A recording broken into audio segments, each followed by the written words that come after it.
अस्सलाम वालेकुम बच्चों, कैसे हैं आप सब लोग। आज हम डिस्कस करेंगे बुक D2 की एक्सरसाइज 1B का क्वेश्चन नंबर 3। अच्छा, क्वेश्चन बुक आपके पास है। क्वेश्चन जो हम स्टेटमेंट हम पढ़ लेते हैं। It is given that y is directly proportional to xn। अच्छा, इसमें ही लिखा हुआ है y is directly proportional to xn। That means मैं यहाँ लिख के भी आपको दिखा देती हूँ, y is directly proportional to x raise to the power n। अच्छा, ये बेसिकली बेस है, ये एक्सपोनेंट है। इसे मैं आपको लिख भी देती हूँ। ये हम बेस कहते हैं इसे, और ये जो हमारा है ये कहलाता है एक्सपोनेंट। ठीक है, ये एक्सपोनेंट है। और ये हम ये सिंपल सा इक्वेशन जो करते हैं, हम आपको भी पता है कि y इज इक्वल्स टू क्या करेंगे, k x raise to the power n। ये हमारी इक्वेशन बनती है अकॉर्डिंग टू द स्टेटमेंट। अच्छा, हमारा फर्स्ट जो क्वेश्चन आता है, write down the value of n। अच्छा, हमें वैल्यू निकालनी है, n की वैल्यू फाइंड आउट करनी है। पार्ट 1 में क्या है, व्हेन y मीटर स्क्वायर। अच्छा, एक चीज़ मैं बता दूँ, वाई एम स्क्वायर कोई ना बोले, ये मत समझना है कि वाई एम स्क्वायर है। इट माइट पॉसिबल कि बहुत से बच्चे ये समझें कि y और m लिखा हुआ है, दैट मीन्स वाई एम एक अलग वेरिएबल है। तो ये पूरा पढ़ लेना, ये अक्सर बच्चे कंफ्यूज हो जाते हैं इसमें। Y metre square is the area of a square of length x metre. मतलब कोई भी स्क्वायर उन्होंने बताया है कि जिसका एरिया क्या है, area of square is equals to y m square, नहीं है मीटर स्क्वायर है बेसिकली। ठीक है, क्योंकि ये एम जो है मीटर जो है इसका वो होता है, यूनिट होता है। और लेंथ ऑफ द स्क्वायर क्या बताइए, उस स्क्वायर की जिसका एरिया वाई स्क्वायर है, वाई है, उसका जो लेंथ है, इस स्क्वायर की जो लेंथ है, length is equals to x metres. मैं मीटर m छोटा इसलिए लिख रही हूँ ताकि आप लोगों को कन्फ्यूजन ना हो, क्योंकि ये मोस्टली बच्चे m स्क्वायर ही पढ़ेंगे, क्योंकि जिस तरह से लिखा हुआ है ये सिर्फ कन्फ्यूजिंग है।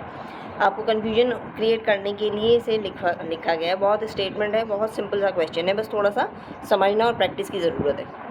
अच्छा, क्या है, एरिया है हमारा y है, और लेंथ क्या है उस स्क्वायर की, x है।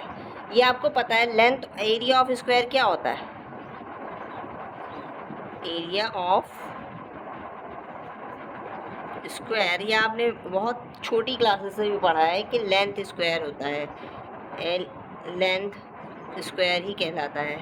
ठीक है, और लेंथ हमारी क्या है, लेंथ हमारी है x। लेंथ हमारी x है, इसे हम x स्क्वायर कर सकते हैं।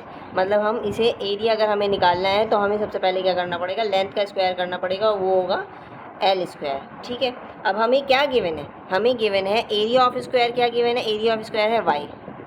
ठीक है, एक चीज़ हमें पता है, y एरिया ऑफ स्क्वायर है हमारा y, और ये हमारा जो हमने जो निकाला है वो क्या है, एक्स स्क्वायर। तो y is equals to x square कर सकते हैं ना। अब एक चीज़ आप नोटिस करो कि ये y की वैल्यू क्या दी हुई है, हम लोगों ने क्या निकाली, एक्स स्क्वायर। यहाँ हमें y की वैल्यू क्या गिवन थी, y is equals to k x raise to the power n। ठीक है, अच्छा, y दोनों सेम है, y है, तो मैं अगर इनको y को कैंसिल करके, मतलब एक साइड सेम है हमारी, y की वैल्यू यहाँ भी ये है और यहाँ भी ये। ठीक है, तो हम इन दोनों इक्वेशंस को, इक्वेशन समझ ले 1, इक्वेशन नंबर 1 कह लें, इक्वेशन नंबर 2 कह लें। अब इन दोनों को हम कंपेयर कर सकते हैं, दैट मीन्स के एन, क्योंकि मैं y की वैल्यू ये भी लिख सकती हूँ, के सॉरी n नहीं है, x है, x raise to the power n is equals to x square. यहाँ पर मैंने y हटा दिया, एक्स स्क्वायर लिख दिया, इन दोनों कंपेयर कर लिया। अच्छा, एक छोटा सा एक रूल होता है एक्सपोनेंट्स का, जब बेस सेम होता है तो पावर भी उनकी, अगर इक्वेशन इस तरह से बन रही है, इज इक्वल्स टू आया है, तो वो सेम होगी, मतलब उनकी वैल्यू सेम होगी। यानी कि ये आपने n है, n किसके बराबर है, 2 के बराबर। क्यों, क्योंकि ये भी बेस x है, यहाँ भी x लिखा हुआ है, और x क्या है, एक क्वेश्चन में एक ही होता है, ये वेरिएबल सेम है। ठीक है, ये चीज़ ध्यान में रखनी है कि अगर आपका इज इक्वल्स टू का निशान आ रहा है, दैट मीन्स वेरिएबल और सेम है, बेस इन्हें मैंने आपको अभी बताया है कि ये जो होता है ना, ये raise to the power n है, ये क्या कहलाता है, आप इसे एक्सपोनेंट कह दें,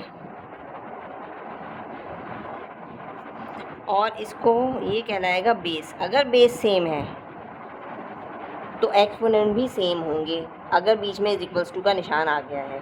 दैट मीन्स n की क्या है वैल्यू है, n is equals to 2। I hope आपको ये चीज़ क्लियर हो गई होगी। बस इसमें ना कुछ फॉर्मूले, कुछ रूल्स फॉलो अप करने पड़ेंगे। अच्छा, इसी तरह से सेकंड पार्ट है। सेकंड पार्ट भी बहुत सिंपल है, बिल्कुल इजी सा है, जो मैं आपको अब बता रही हूँ। सेकंड पार्ट में हमें दिया गया है, सेकंड पार्ट में हमें दिया गया है a when find the value of n when y centimetre cube. अच्छा देखो, ये सेंटीमीटर क्यूब है और is the volume of a cube of length x centimetre. मतलब एक क्यूब है जिसकी वॉल्यूम को मैं इस तरह से v से डिनोट कर देती हूँ, या मैं लिख ही देती हूँ। वॉल्यूम ऑफ अ क्यूब इन्होंने जो बताई हुई है वो दी हुई है y सेंटीमीटर क्यूब, इसका यूनिट है cm। ये तो आपके समझ में आ जाएगा। बस m का इशू होता है कभी कभी कि m से, क्योंकि वो एक सिंगल वेरिएबल भी हो सकता है, तो इसे ज़रा ध्यान से देखना है कि कब यूनिट आ रहा है, कब वेरिएबल हो रहा है। वॉल्यूम ऑफ अ क्यूब क्या है, y सेंटीमीटर क्यूब, जिसकी लेंथ क्या है, उस क्यूब की जो लेंथ है वो लेंथ क्या है, is equals to x centimetre. ये चीज़ ध्यान से देखनी है। इसकी लेंथ, एक क्यूब की जो एक लेंथ है वो x सेंटीमीटर है, वॉल्यूम क्या है, y है। ये आपको पता है कि वॉल्यूम ऑफ क्यूब का क्या फॉर्मूला है, ये आपने बहुत छोटी क्लासेस से पढ़ा है। इज इक्वल्स टू लेंथ, जैसे स्क्वायर का फॉर्मूला था लेंथ स्क्वायर, इसी तरह से वॉल्यूम ऑफ लेंथ क्यूब है, मतलब इसकी पावर 3 कर देनी है। दैट मीन्स हमें क्या है, x का हम क्यूब कर देंगे, ऐसे ही कर सकते हैं ना, if I am not wrong. तो इसमें क्या होता है कि आपने ये इक्वेशन आपने निकाल ली है। अब हमारी पहली ये है y, तो मैं इसे इस तरह से लिख सकती हूँ, volume of cube that means y, जो कि हमें बताया गया है, is equals to x cube. ये मेरी एक इक्वेशन बन गई है, और मेरी ये इक्वेशन नंबर मैं इसे 3 डिनोट करूँगी, क्योंकि इक्वेशन 1 क्या थी हमारे पास, मैं आपको दिखा देती हूँ। y इज इक्वल्स टू क्या था, k x raise to the power n।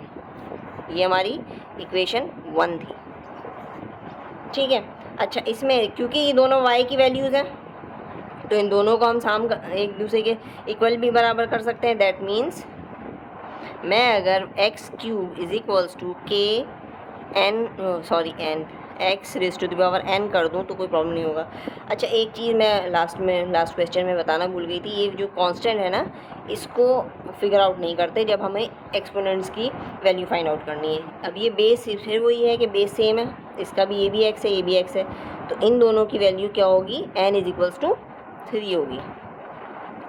अच्छा, इसमें जो है ना, ये अगर कांस्टेंट होता है, क्योंकि ये नंबर है, इसको मैटर नहीं करते, इसको नहीं, इसे ध्यान नहीं देते। असल चीज़ होती है हमें पावर को चेक करना है। इज इक्वल्स टू का साइन आ गया, बेस दोनों का सेम है, दैट मीन्स पावर भी सेम ही होगी। ओके, आई होप आपको वीडियो अच्छी लगी होगी, क्वेश्चन पूरी कम्प्लीटली समझ में आ गया होगा। काइंडली अच्छी लगी तो शेयर कीजिएगा एंड सब्सक्राइब कीजिएगा। Thank you for watching.